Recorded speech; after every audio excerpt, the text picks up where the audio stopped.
أسعد الله صباحكم بالخير واليمن والبركات. صباح الخير سيدتي الجميلة، صباح الخير صديقي العزيز، وجمعة مباركة ويا رب كده في أسعد حال وأطيب حال، وجمعة مباركة عليه أمة محمد بالخير واليمن والبركات. صباح الفل.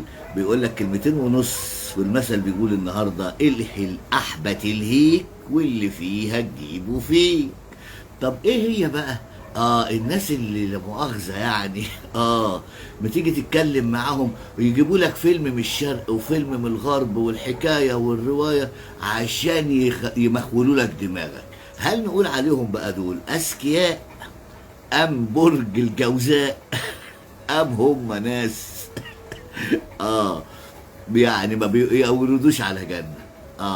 ده مثل عندنا مصري غريب، او هو مش غريب بس هو حقيقة.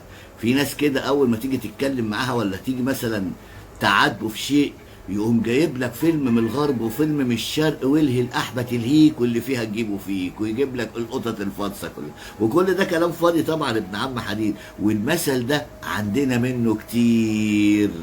معلش النهارده الجمعة بس افتكرته لأن حصل موقف كده فكنت لازم اقول له يا ابن الذين الهي الأحبة تلهيك كل فيها تجيبه فيك. نهاركم جميل، نهاركم سعيد.